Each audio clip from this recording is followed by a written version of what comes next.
원래도 힘들었던 올 한 해인데요. 마무리 이 달까지도 참 어렵습니다. 12월 FOMC가 불집힌 다시 한번 금리 인하에 대한 기대감이 사그라들면서 우리 시장의 리스크는 더욱더 크게만 느껴지는데요. 연말 연시 어떤 전략이 필요할지 매크로 집중 분석 시간 함께 하겠습니다.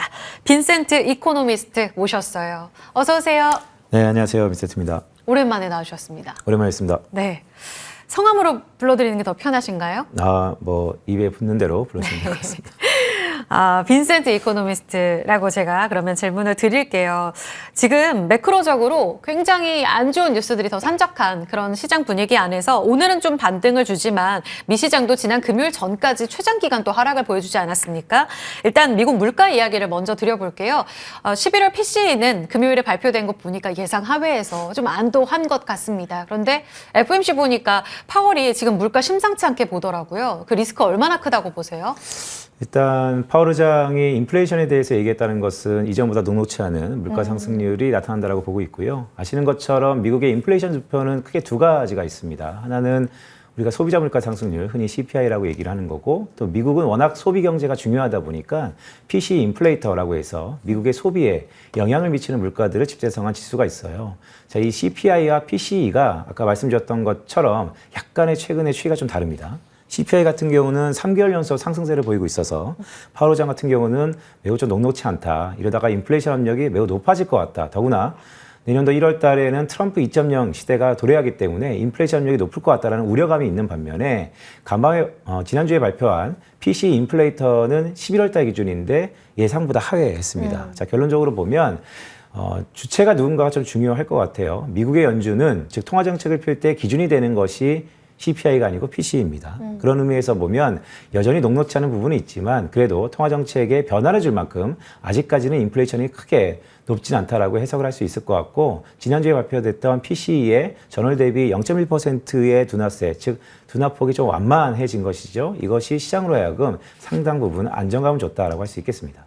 지금 일단 다음 이제 취임하고 나서 내년에는 계속 그러면 연준 위원들이 아마 계속 정책에 대한 코멘트를 바꿀 가능성도 열어둬야 되는 거잖아요. 그러면 다시 또 배드 이즈 굿 국면 그리고 굿 이즈 배드 국면으로 지표 계속 따라가면서 대응하는 수밖에 없는 걸까요? 데이터 디펜던시라는 얘기가 있죠. 그러니까 발표되는 데이터 상황, 즉 경기를 보면서 통화정책의 운신의 폭을 넓히겠다는 얘기인데 말씀드렸던 것처럼 해가 바뀌면 지금보다 긍정적인 이슈보다는 부정적인 이슈, 미국의 S&P 500 같은 것도 차익 실현에 대한 우려가 상당 부분 높아져 있고 미국의 매크로 지표도 좋은 부분이 있지만 두려워되는 부분이 있거든요. 그런 의미에서 보면 매크로 지표에 우려 섞인 부분이 반영될 개연성이 높다라고 할 수 있겠습니다. 쉽지 않습니다. 그리고 다시 또 공포가 커지는 게 10년물 국채 금리인데요. 금리를 빠르게 내리지 않는다면 아마도 금리를 끌어내릴 요인이 굉장히 적어지는 거잖아요. 이 때문에 FOMC 직후에 4.6%까지도 올라가면서 바로 또 공포 심리를 우리가 느꼈거든요. 역시 우리 쪽도 다시 이 지표를 지켜봐야 되는 조금은 위험선상에 들어온 국면인가요? 주가가 왜 조정받을까라는 것을 계속해서 고민하다 보면요. 결국 금리 상승에는 장사가 없다는 얘기입니다. 금리가 상승하는 가운데 성장률, 즉 생산성이 동달아서 오른다면 금리 상승은 크게 부담 요인이 아니거든요. 하지만 생산성 제고가 여전히 뒤늦게 나오기도 하고 또한 금리 상승에 대한 우려가 훨씬 더 높기 때문에 자금의 금리 상승은 전반적으로 위험 선호, 즉 주식 투자자한테는 상당히 부담스러운 영향이죠. 더구나 미국의 금리에 한국의 금리는 시차를 갖고 동반해서 따라갈 개연성이 높기 때문에 우리 국내 시장도 미국의 금리 상승에 대해서 상당 부분 불안한 요인이 있다라고 할 수 있겠습니다. 고물가에 이어서 고금리, 또 하나가 이제 고환율이잖아요. 15년 만에 1,450원대까지 또 올라갑니다. 오늘은 1,447원으로 살짝 떨어져서 이틀째 좀 소강 상태이긴 한데 지금 우리 외환당국에서 전방위적으로 유동성을 불어넣고 있잖아요. 이거 끝까지 갈 수 있을까? 이런 생각도 들고 상단 어디까지 볼까요? 일단 15년 만에 달러 환율이 최고치를 경신했다는 것은 위에가 열려있다라고 제가 볼 수 있을 것 같고요. 더 열어둬요? 맞습니다. 근데 말씀드렸던 것처럼 중요한 건 이런 것이죠. 한국 정부가 어쨌든 외환보유액을 쓴다든지 전반적인 립 서비스를 한다든지 뭔가 틀어막으려는 제스처를 취하고 있다라는 것이 우리 금융시장, 즉 외환시장 입장에서는 어느 정도 안도감을 줄 개연성이 높아 보입니다. 하지만 근본적인 것을 우리가 봐야겠죠. 그 국가의 통화는 그 국가의 펀더멘털을 반영한다는 측면에서 한국 경제가 내년도에 좋을 것이냐라는 의미를 보면 여전히 글로벌 해외 IB들이 한국 정부는 물론이고 한국의 성장률 전망을 하향 조정할 개연성이 높아 보이거든요. 그렇다면 원화의 강세보다는 원화의 약세 압력이 좀 더 높을 수 있다라는 측면입니다.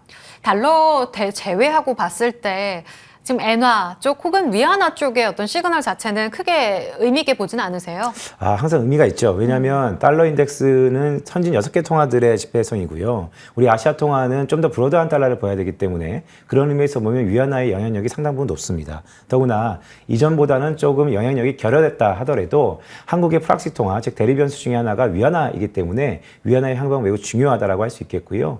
트럼프 1.0 시대를 복귀해 볼까요? 2017년도에 트럼프가 미중 무역 분쟁을 불거지면서 달러 위안도 상당 부분 약세 압력이 높아졌습니다. 네. 그런 의미에서 보면 지금 트럼프 2.0 시대에 어떻게 보면 트럼프 1.0 시대가 아메리칸 포스트, 즉 미국의 우선주의였다면 트럼프 2.0은 아메리칸 온리, 즉 미국의 유일주의거든요. 그런 측면에서 보면 이전보다 위안화의 약세, 원화 약세 압력이 좀 더 불거질 수 있다라고 할 수 있겠습니다. 그럼 하나만 더 질문 드릴게요. 우리 8월 5일에 블랙 먼데이 자안했던 게 엔캐리 트레이드 청산이었잖아요. 이번 BOJ에서는 일단은 조금 비둘기파로 나와서 안도하고 엔달러 환율도 크게 변동이 크진 않았는데 1월에 자칫하면 인상할 수 있다. 이렇게 되면 자금 이탈에 대해서 다시 한번 지난 여름에 있었던 움직임이 재현되는 건 아닐까요? 자, 캐리 트레이드는 사실 금리 차이에 따라서 반응을 하고요. 더구나 미국과 일본처럼 서로 간의 단기 자금 시장의 유동성이 이렇게 높아진다는 측면에서 보면 네. 상당히 영향력 있게 움직일 개연성이 높습니다. 하지만 지난 8월과 같은 이런 우려감이 재현될 거냐라는 것보다는 학습 효과가 충분히 있다라고 보고 있고요. 하지만 BOJ의 금리 인상이 시간은 앞으로 다가왔기 때문에 이러한 엔화의 큰 변동성을 우리가 염두하면서 내년을 맞이해야겠다라고 할 수 있겠습니다. 진짜 첩첩산중입니다. 고물가, 고금리, 고환율까지 지금 다 리스크적인 측면에서는 계속 존재하는 그 구간 안에 매크로의 움직임을 인지해야 한다라는 이야기를 주셨거든요.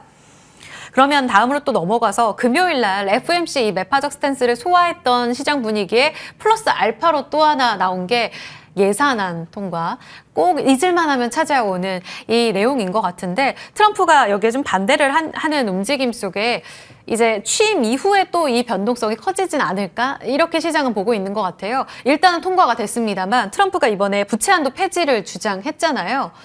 그 속내가 뭐예요? 글쎄요. 트럼프 정책은 우리가 가만히 복기해 보면 두 가지로 요약될 수 있습니다. 관세와 감세입니다.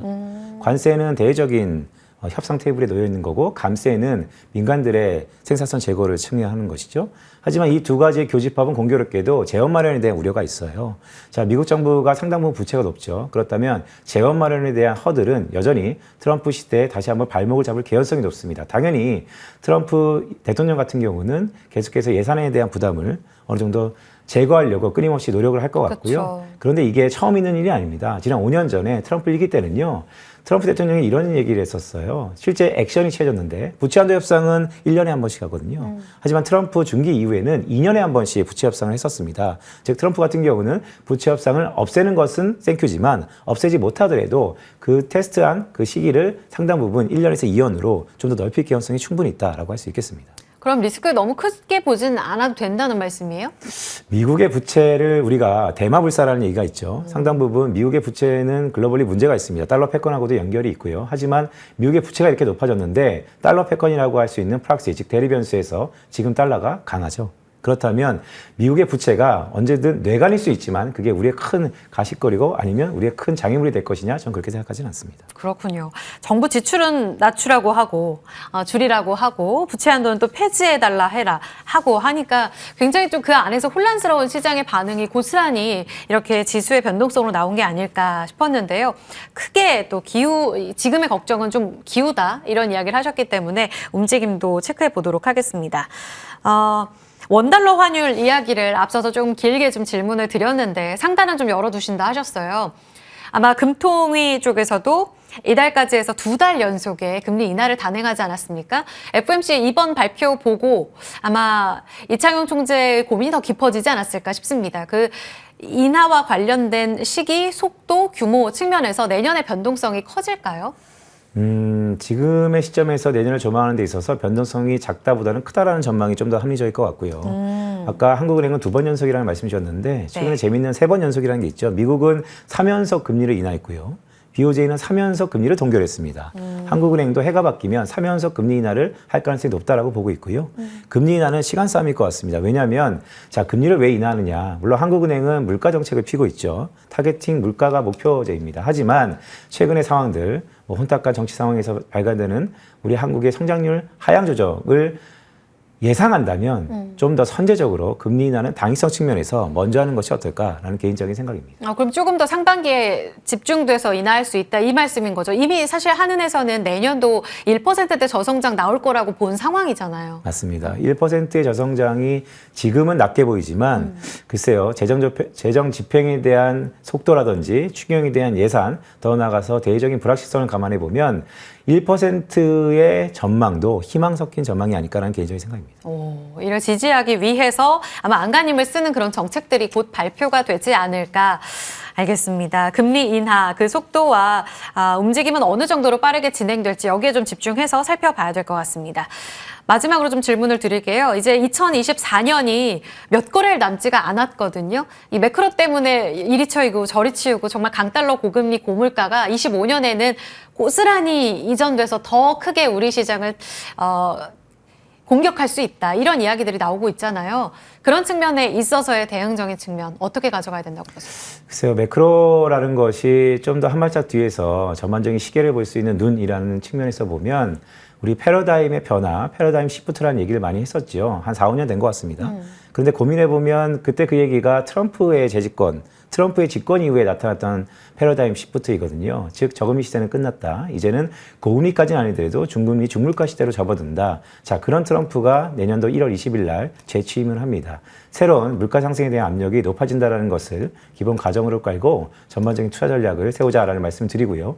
자, 비용이 높아지는 것을 어떻게 하면 이겨낼까? 그 비용을 더욱 뛰어넘는 기업들의 생산성 재고가 확인되는 산업과 기업 국가에 투자하는 것이 유일한 길이다라고 할 수 있겠습니다. 좁혀본다면 어느 쪽이요? 글쎄요. 저는 미국은 상당 부분 좋아 보이는데요. 미국 안에서도 글쎄 소외되는 종목이냐 아니면 계속해서 리딩하는 AI 테크냐라고 본다면 저는 역시 AI 테크가 미국을 비롯해서 전 세계적으로 가장 생산성 재고가 나타나는 산업군이 아닐까라고 보고 있습니다. 매크로부터 해서 시장에 대해서 늘 선제적으로 읽어주시죠. 빈센트 이코노미스트와 함께 했고요. 저희 출발 성공 투자 후반부 같이 인사드리도록 하겠습니다. 여러분 고맙습니다.